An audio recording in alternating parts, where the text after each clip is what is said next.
बिस्मिल्लाहिर्रहमानिर्रहीम। I welcome you all. आज की जो प्रेस कॉन्फ्रेंस है, ऑलरेडी तमाम साफ़ी साथियों को ये इल्म है कि जो पबजी वाला केस हुआ और उसकी वजह से जो मर्डर हुए कान्हा के इलाके में, उसमें हमारी टीम ने बड़ी साइंटिफिक इन्वेस्टिगेशन करके, और ऐसे नहीं कि बिल्कुल कंजेक्चर की बेस पे हमने एक जो है सस्पेक्ट को अरेस्ट किया और उसके बाद फिर, बल्कि हमने साइंटिफिकली उसको कनेक्ट किया और तमाम थ्योरीज़ ऑफ क्राइम को रूल आउट करने के बाद यहाँ तक पहुँचे कि ये बेसिकली कॉज ऑफ मर्डर जो था, जो इंस्टेंट स्टिमुलेंट था इस मर्डर का, वो यही पबजी गेम थी। और ये एक बड़े एडवांस लेवल का प्लेयर था अली ज़ैन, जिसने डिफ़ीट की वजह से दिल बर्दाश्ता हुआ, इरिटेटेड फ़ील किया, फ्रस्ट्रेटेड फ़ील किया पबजी में। और उसके बाद फिर इसने घर के अंदर से जो इसकी वालदा की अलमारी में पिस्टल पड़ी हुई थी, उसी के साथ उसी को इस्तेमाल करते हुए पहले अपनी वालदा को कत्ल किया और उसके बाद फिर अपनी 2 बहनों को और फिर उसके बाद अपने भाई को मर्डर किया और फिर ऊपर वाले कमरे में जाके ये ख़ुद सो गया। ये हमारे जहन में मुख्तलिफ इसमें थे कि मोटिव ऑफ मर्डर डिफरेंट हो सकते हैं। जैसे क्राइम ये प्रॉपर्टी की वजह से भी हो सकता है मर्डर, क्योंकि ये ख़ातून जो थी मकतूला, इसकी ये सोल ओनर थी प्रॉपर्टी की, कान्हा वाली भी और जड़ा वाला में भी प्रॉपर्टी थी इनकी, और एक LDA में हाउस बन रहा था। ये एक रीज़न थी, हो सकती थी, हमारे जहन में थी। उसको हमने एक्सप्लोर किया और डिटेक्ट किया और उसको लिंक करने की कोशिश की, लेकिन वो भी ना हुई, साबित नहीं हुई, कोई corroborative कोई सब्सटेंटिव एविडेंस नहीं था।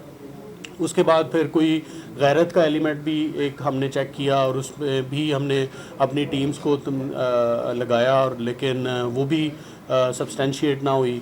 फाइनली जब हमने इस की कॉन्ट्रडिक्शंस देखी, इस लड़के की जो अली ज़ैन था, इसका ओनली सर्वाइवर था इस फैमिली का, तो और उसको फिर हमने जो हमारे क्राइम सीन से हमने जो एविडेंस पिक किए थे उसके साथ हमने corroborate किया, तो फिर हमें इस अली ज़ैन को इंटेरोगेशन के दौरान में इसने कन्फेस कर लिया कि ये बेसिकली इसी ने मर्डर किए हैं। आज उसकी कोर्ट में स्टेटमेंट 164 की हो चुकी है रिकॉर्ड, और उसमें भी वो कन्फेस कर गया है कि ये बेसिकली पबजी की फेलियर की वजह से जो है ये मर्डर इंस्टेंटली उसने गुस्से में आके अपने घर से पिस्टल ली और इस तरह मर्डर किए।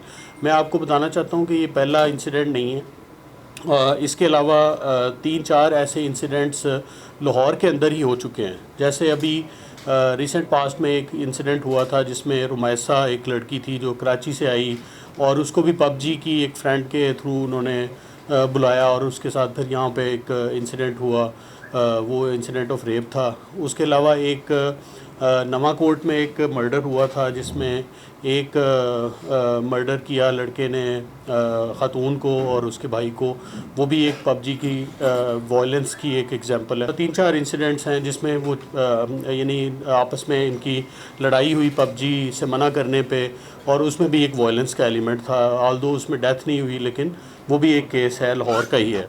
तो ये 4 बड़े केसेस हमारे नॉलेज में आए। इसके अलावा जो छोटे इंसिडेंट्स हैं वायलेंस के, जो 15 पे कॉल्स आती हैं, वो इसके अलावा हैं।